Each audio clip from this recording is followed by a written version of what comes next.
Praise the Lord. जैसे कि एक बार फिर हम अपने YouTube चैनल के माध्यम से आपके सामने एक संदेश को लेकर के आए हैं और जैसा कि आप मेरे पीछे स्क्रीन पे देख सकते हैं, यहाँ पे पौलुस है और स्क्रीन पे दो चित्र बने हुए हैं, एक परमेश्वर का बीज और एक मनुष्य का बीज। जी, इसके ऊपर हम बात करना चाहते हैं तो हम निकाल लेंगे दूसरा कुरिन्थियों उसका 12वां अध्याय और उसकी पहली आयत से हम पढ़ेंगे। जी पढ़िए जोरदार आवाज में। यद्यपि घमंड करना तो मेरे लिए ठीक नहीं, जी तो भी करना पड़ता है। यद्यपि घमंड करना तो मेरे लिए ठीक नहीं, तो भी करना पड़ता है। पौलुस कह रहा है घमंड करना मेरे लिए उचित नहीं।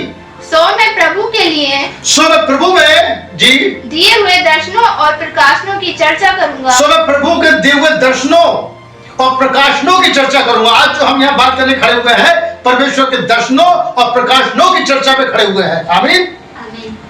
क्योंकि लिखित चीजें बहुत कुछ है, लेकिन लिखित चीजें केवल एक किताब के तौर पे हो सकती है जब तक कि हम उसके प्रकाशन को ना जाने। और यहाँ भाई पौलुस अपने दर्शनों और प्रकाशनों के विषय बता रहा है और कह रहा है मैं उस पर घमंड करूंगा। जी मैं मसीह में एक मनुष्य को जानता हूँ। मैं मसीह में एक मनुष्य को जानता हूँ।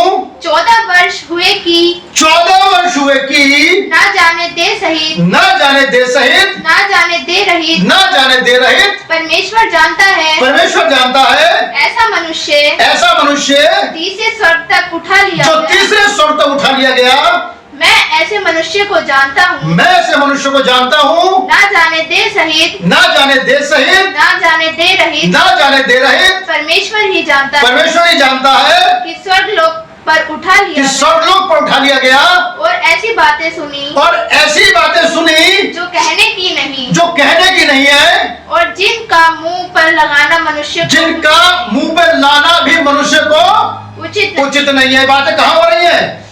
तीसरे स्वर्ग पे। क्या मेरी बात समझ पा रहे हैं? ये बातें जो तीसरे स्वर्ग पे हो रही है, पौलुस इसे दर्शनों में देख रहा है और पौलुस कह रहा है घमंड करना मेरे लिए उचित नहीं, लेकिन उस दर्शन के लिए मैं घमंड करूंगा। और मैं उस व्यक्ति में घमंड करूंगा जो तीसरे स्वर्ग तक उठाया गया।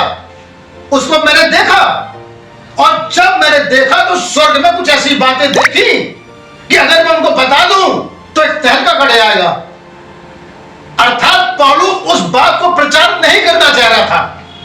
पौलुस ने उस बात को प्रचार नहीं किया और वह बातें रहस्यमय तरीके से रह गई। क्या मेरी बात समझ पा रहे हैं?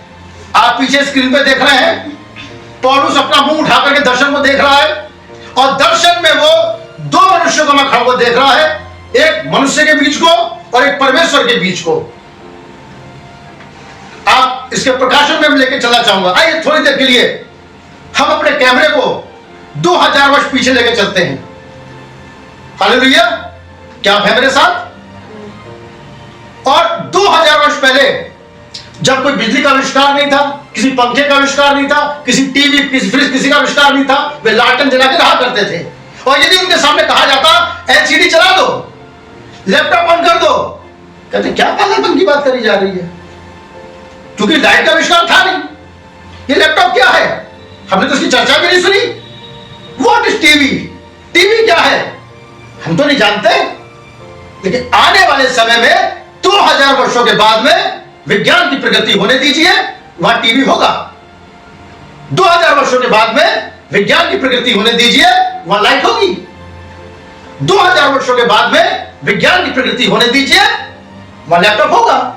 लेकिन यहां मैं बात लैपटॉप टीवी करने नहीं आ रहा हूं, यहां मैं बात परमेश्वर के दिव्य प्रकाशन की करने के लिए आ रहा हूं, जिसको कि आजकल के लोग नहीं जानते। वो केवल उसी रीति में वहां पढ़ते हैं जैसे कुंवारी गर्भवती होगी, एक पुत्र को जन्म देगी, उसका नाम इमैनुएल रखेगी। वो पढ़ते तो थे, कहते थे देखो ये लिखा है, ये पुराने नियम में लिखा है कुंवारी गर्भवती होगी, हमारा मसीहा आएगा। आज भी तैयार कर रहे हैं, एक कुंवारी गर्भवती होगी, एक बेटे को जन्म देगी, उसका नाम इमैनुएल रखेगी, क्योंकि हमारे नबी यशायाह ने कहा है और ऐसा लिखा है। लेकिन जब मरियम यीशु को लेकर वहां खड़ी है तो कह है व्यभिचार की संतान है ये। इस औरत ने शादी से पहले बच्चों को जन्म दे दिया, व्यभिचार नहीं औरत है।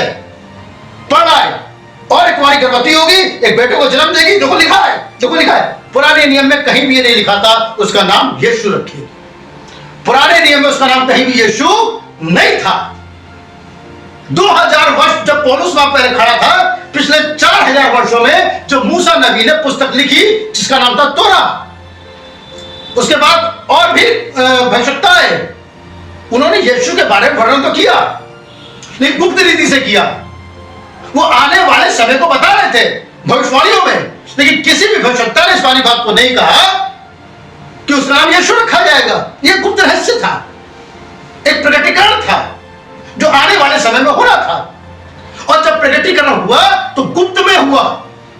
मरियम नाम की एक गरीब सी लड़की वहां पे थी, जबकि बड़े बड़े पुरनिये वहां पे थे, शास्त्रों के पढ़ने वाले वहां पे थे, रट्टू तोता वाले वहां पे थे, भविष्यवक्ताओं की पुस्तक पढ़ा करते थे। लेकिन एक स्त्री थी, छोटी सी महिला, जिसका भी विवाह तय हुआ था, और वो अभी इतने डीप तरीके से वचन को जानती भी नहीं थी। लेकिन जिब्राइल फरिश्ता भविष्यवाणी को उठाकर जो यशायाह ने करी थी वो सीन पे लेकर के आता है, और दृश्य पे जब लेकर के आता है तो मरियम से कहता है यशायाह की ये भविष्यवाणी तेरे लिए है, तू गर्भवती होगी, एक पुत्र को जन्म देगी और उसका नाम यीशु रखेगी। ये बात दुनिया में पहली बार आई। इससे पहले कभी पुराने नियम में यीशु मसीह का नाम नहीं था। और अगर यहूदी जान जाते कि यीशु ही इम्मानुएल है तो कभी उसे क्रूस पे नहीं चढ़ाते। क्या चढ़ाते?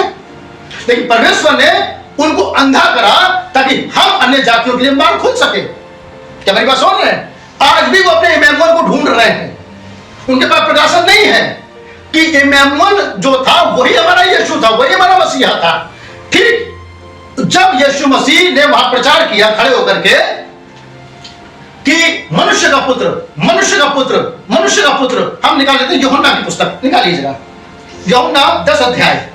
यहूदियों ने उसे पथरवा करने को फिर पत्थर उठाए। किसको? यीशु मसीह को। किसको पत्थर उठाया मारने के लिए? यीशु मसीह को। अब हम ये जाने में क्यों पत्थर उठाए? जी पढ़िए आगे। इस पर यीशु ने उनसे कहा कि मैंने तुम्हें अपने पिता की ओर से बहुत से भले काम दिखाए हैं। बहुत से भले काम दिखाए हैं। मैंने जो है लंगड़ों को चला के दिखाया, अंधों को आंखें दे के दिखाई, सारी बातों को मैंने करके दिखाया। जी उनमें से किस काम के लिए तुम मुझे पथरवा करते हो? तुम मुझे पथरवा करना चाहते हो? जी यहूदियों ने उसको अब सुनने वाली बात है, बहुत ध्यान से। उनकी नजरों में यीशु मसीह कोई फरीसी नहीं था, उनकी नजरों में यीशु मसीह कोई पास्टर भी नहीं था, उनकी नजरों में यीशु मसीह कोई भविष्यवक्ता भी नहीं था, उनकी नजरों में यीशु मसीह केवल एक व्यभिचार की संतान था जो एक मानवीय ध्येय के अंदर खड़ा हुआ था। वो ये सोचते थे कि इसके भाई बहन तो हमारे साथ रहते हैं, हम इसकी मां को जानते हैं जो शादी से पहले गर्भवती हो गई थी, हम इसके बाप को भी जानते हैं जो वहां बड़े का काम करता है। जी कि भले काम के लिए जी हम तुझे पथरवा नहीं करते। तू भले काम करता अच्छा है, लेकिन हम तुझे भले काम के लिए पथरवा नहीं कर रहे हैं। परंतु परमेश्वर की निंदा, परंतु तू परमेश्वर की निंदा कर रहा है, निंदा के कारण और इसलिए कि तू मनुष्य हो। थोड़ा धीरे धीरे पढ़ेंगे। क्या फिर से पढ़िए इस बात को जरा ध्यान से। परंतु परमेश्वर की निंदा के कारण, परमेश्वर की निंदा के कारण क्या कर रहा? परमेश्वर की निंदा। भाई लंगड़ों को चला रहा है, परमेश्वर की निंदा है। अंधों को देखने की ताकत दे रहा, क्या परमेश्वर की निंदा है? क्या बहरों को शक्ति दे रहा सुनने की, परमेश्वर की निंदा है? क्या मुर्दा जीवित कर दिया, परमेश्वर की निंदा है। लेकिन निंदा क्या थी? जी पढ़िए। और इसलिए कि तू मनुष्य, इसलिए कि तू मनुष्य होकर अपने आप को परमेश्वर बनाता है। यीशु ने उन्हें उत्तर दिया। वो क्या कहता था? अब पढ़िए। जी पढ़िए।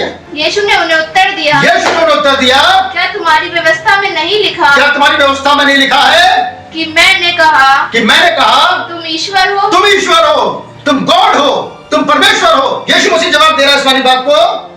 जी यदि उसने उन्हें ईश्वर कहा जिनके पास परमेश्वर का वचन पहुंचता है और पवित्र शास्त्र की बात लोप नहीं हो सकती, तो जिसे पिता ने पवित्र ठहराकर जगत में भेजा है, तुम उससे कहते हो जी कि तू निंदा करता है, कि तू निंदा करता है। अगली आयत देखिए कितनी जानदार है जी। यदि मैं अपने पिता के काम नहीं करता जी तो प्रतीति ना करो, परंतु यदि मैं करता हूँ